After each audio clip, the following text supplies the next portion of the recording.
আমি এইটো পঠিয়াইছোঁ আৰু সেই ৰিকুৱেষ্ট ছিংগাপুৰত যি চেণ্ট্ৰেল নোডেল এজেঞ্চি প্ৰত্যেক কাণ্ট্ৰিৰ একোটাকে চেণ্ট্ৰেল নোডেল এজেঞ্চি থাকে ভাৰতৰ কাৰণে এইটো ভাৰতৰ গৃহ মন্ত্ৰালয়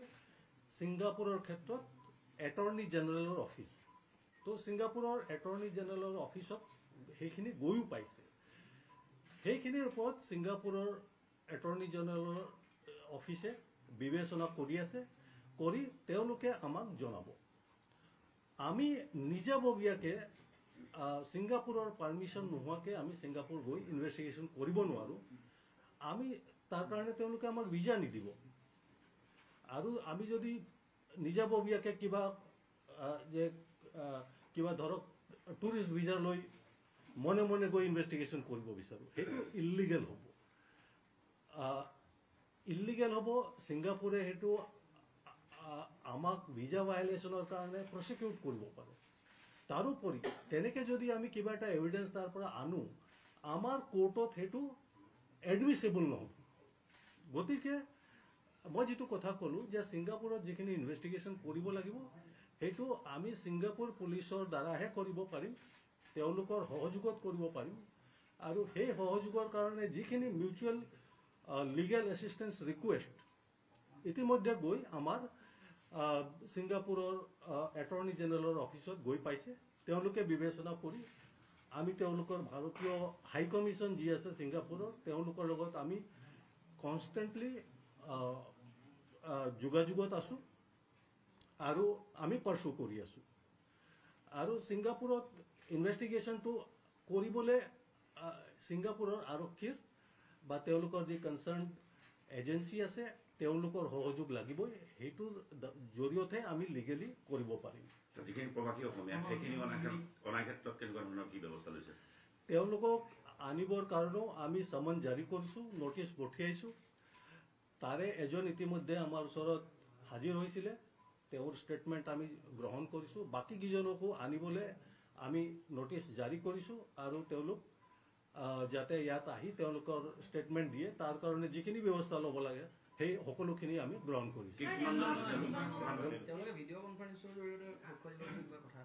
নহয় ভিডিঅ' কনফাৰেন্সিঙৰ জৰিয়তে নহয় তেওঁলোকে নিজে ফিজিকেলি ইয়াত হাজিৰ হৈ ষ্টেটমেণ্ট দিব লাগিব তেনেকুৱা কথা নহয় তেওঁলোকে নিজে ইয়াত আহিব লাগিব আৰু আমি সেইটোকে বিচাৰিছোঁ আৰু মই আশা ৰাখিছোঁ যে তেওঁলোকে ইনভেষ্টিগেশ্যনত অনতি পলমে আহি জইন কৰিব এতিয়ালৈকে ইনভেষ্টিগেশ্যনত পোৱা মতে ছিংগাপুৰৰ থকা 11জন লোকৰ নাম পাইছোঁ যিসকল অসমৰ মূলত বাসিন্দা তেওঁলোক ইয়টত আছিলে তেওঁলোকক আমি বিচাৰিছোঁ ভিচেৰা ৰিপৰ্ট আমি চেণ্ট্ৰেল ফৰেনচিক ছায়েন্স লেবৰেটৰী দিল্লীলৈ পঠিয়াইছিলোঁ GMCHত যেতিয়া পোষ্টমৰ্টম হৈছিল তেওঁলোকে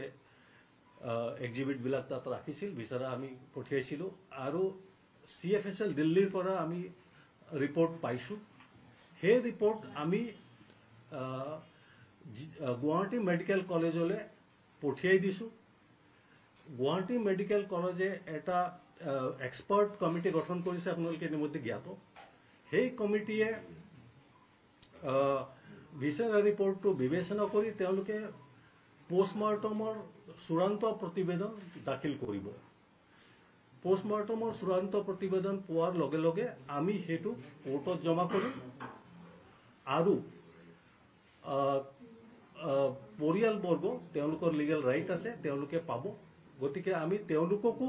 পোষ্টমৰ্টমৰ এটা প্ৰতিলিপি বাই হেণ্ড আৰু বাই ৰেজিষ্টাৰ্ড পোষ্টৰ যোগেদি তেওঁলোকক আমি দিম চাওক এইটো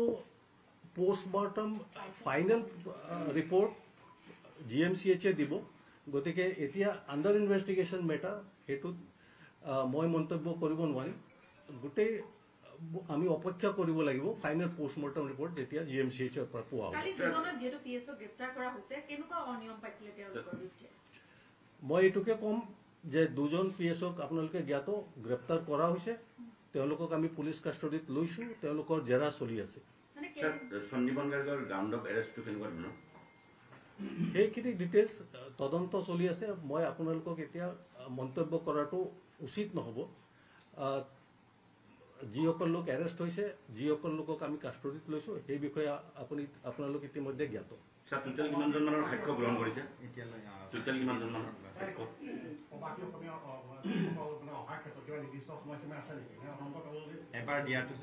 নিশ্চয় আমি সময় বান্ধি দিওঁ এটা সময় আমি বান্ধি দিছিলোঁ সেইটো উকলিছে আমি আকৌ এটা সময় দি তেওঁলোকক যিমান লিগেল ৰিপৰ্টছ আছে আমাৰ হাতত আইন মতে যিখিনি ব্যৱস্থা আছে আমাৰ হাতত বহুতো ব্যৱস্থা আছে গতিকে তেওঁলোকক ইনভেষ্টিগেশ্যনত জইন কৰিবলৈ যিখিনি আইনত ব্যৱস্থা আছে সকলো ব্যৱস্থা আমি ল'ম আমাৰ এতিয়াও সাক্ষীবাদী চলি আছে আপোনালোকে গম পাই আছে আজিও আমি কিছুমান লোকৰ সাক্ষী লৈ আছোঁ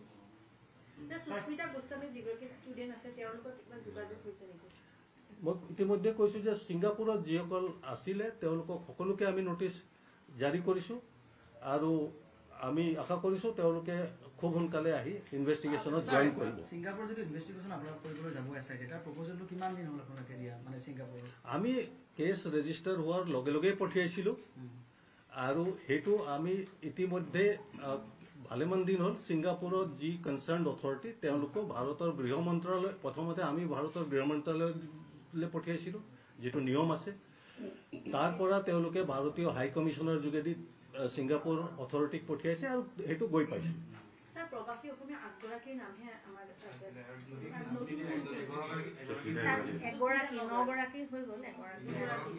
মুঠতে 11 গৰাকীৰ আছে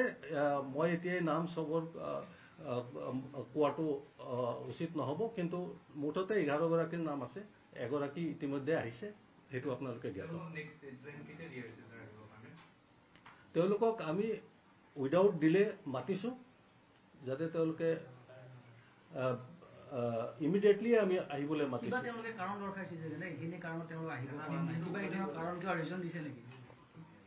তেওঁলোকে হয়তো ছিংগাপুৰতো কিবা ইনভেষ্টিগেশ্যন চলি আছে তাৰ কাৰণে হয়তো তেওঁলোকে তাতো ষ্টেটমেণ্ট লৈছে সেইটো মই ভাবোঁ গতিকে তেওঁলোকৰ হয়তো সেইকাৰণে অলপ ডিলে হ'ব পাৰে কিন্তু আমি তেওঁলোকক আকৌ সময়সীমা বান্ধি দিছোঁ আৰু তেওঁলোকক আহিবলৈ আমি হাজিৰ হ'ব এটা কথা ওলাইছে সকলো অসমবাসীয়ে বিচাৰি আছে যে জুবিন গাৰ্গৰ মৃত্যুটো কি দৰে হৈছে এৰেষ্টৰ সংখ্যা বাঢ়িছে 7 জনলৈ বৃদ্ধি হৈছে কিন্তু জুবিন গাৰ্গৰ মৃত্যুটোৰ কাৰণটো জানিব বিচাৰিছে কিবা কাৰণ এনেকুৱা পাইছে নেকি আমাৰ তদন্ত চলি আছে তদন্তৰ এতিয়া মই সেই বিষয়ে মন্তব্য কৰাটো উচিত নহ'ব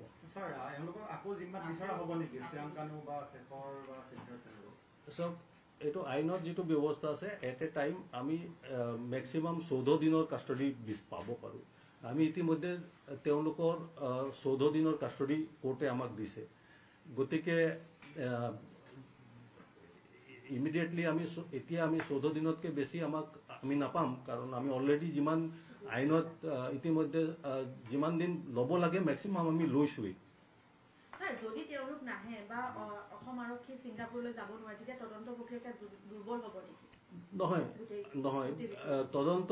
আমাৰ এতিয়াও ভালকৈ চলি আছে আৰু গতিকে তেওঁলোকে ইনভেষ্টিগেশ্যনত জইন কৰিব গতিকে সেইটো জইন নকৰাৰ কথা নাই মই আৰু আমাৰ তদন্ত এই মুহূৰ্তত কোনো ধৰণে হেম্পাৰ হোৱা নাই আৰু আমাৰ যি সাক্ষীবাদী ইয়াত ল'ব লাগে সেইখিনি ভালকৈ চলি আছে গতিকে ছিংগাপুৰৰ পৰা যিটো এছিষ্টেঞ্চ সেইটো আমি এতিয়া অলপ পলম হ'লেও আমাৰ ইনভেষ্টিগেশ্যনত কোনো হেম্পাৰ হোৱা নাই মই জনামতে ছিংগাপুৰৰ পষ্টমৰ্টম ৰিপৰ্টটো ছিংগাপুৰ অথৰিটিয়ে তেখেতৰ পৰিয়ালবৰ্গক দিব দিছে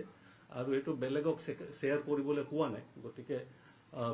পৰিয়ালবৰ্গই পাইছে নিশ্চয় স্যাৰ এটা কথা অকণমান জানিব বিচাৰিছোঁ যে সকলোৱে বিচাৰিছে যে পিঅ' ভিজিট এতিয়ালৈকে হোৱা নাই গতিকে গোটেই ইনভেষ্টিগেশ্যনটোৰ কাৰণে পিঅ' ভিজিটৰ কিমান ইম্পৰ্টেঞ্চ আছে ইম্পৰ্টেঞ্চ আছে মই কিন্তু ইতিমধ্যে কৈছোঁ যে আমি যাম বুলিয়ে গৈ তাত পিঅ' ভিজিট কৰিব নোৱাৰোঁ কাৰণ সেইটো পিঅ'টো ক'ত ছিংগাপুৰত এখন বিদেশত গতিকে পিঅ' ভিজিট কৰাই হওক বা তাত অন্য এভিডেন্স কালেক্ট কৰাই হওক সেইটো আমি মিউচুৱেল লিগেল এছিষ্টেঞ্চ ৰিকুৱেষ্টৰ জৰিয়তেহে কৰিব লাগিব সেইখিনি ৰিকুৱেষ্ট আমাৰ অলৰেডি ইতিমধ্যে গৈ তাত পাইছে স্যাৰ কিবা ৰিপ্লাই দিছে নেকি তেখেতসকলে এইটো কোৱাৰ তেওঁলোকে বস্তুটো বিবেচনা কৰি আছে আৰু বিবেচনা কৰি আমাক জনাম বুলি কৈছে স্যাৰ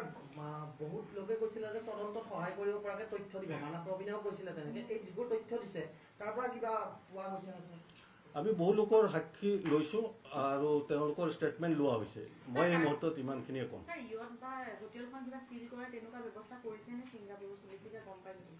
চব ৰুমটো কোঠাটো সেইটো ছিংগাপুৰ আৰক্ষীয়ে কি ইনভেষ্টিগেশ্যন কৰিছে সেইটো বিষয়ে মই জ্ঞাত নহয় বা তেওঁলোকে আমাক নজনায়ো আমাক যিখিনি লাগে ছিংগাপুৰত তদন্তৰ কাৰণে সেইটো মিউচুৱেল লিগেল এছিষ্টেঞ্চ ৰিকুৱেষ্ট বুলি কোৱা হয় সেই ৰিকুৱেষ্ট আমি ইতিমধ্যে পঠিয়াইছো আৰু সেইটো ছিংগাপুৰত গৈ পাইছে ধন্যবাদ স্যাৰ জেলৰ কথাটো ক'ত ৰাখিব কিবা এনেকুৱা ধৰণৰ কিবা ওলাইছে নেকি তাৰ বিষয়ে মই এতিয়া মন্তব্য কৰিব নোৱাৰিম জেলত ধৰক চিকিউৰ নহয় এনেকুৱা ধৰণৰ কথা এটা ওলাইছে সেইটোৰ বিষয়ে মই এতিয়া মন্তব্য কৰিব স্যাৰ নোৱাৰিম বিদ্যুৎ কেলেংকাৰী গোচৰটো ইডি ইতিমধ্যে ইডিৰ কথাটো আপোনালোকে ইডিক সুধিব লাগিব ইডিৰ বিষয়ে মই মন্তব্য কৰিব নোৱাৰিম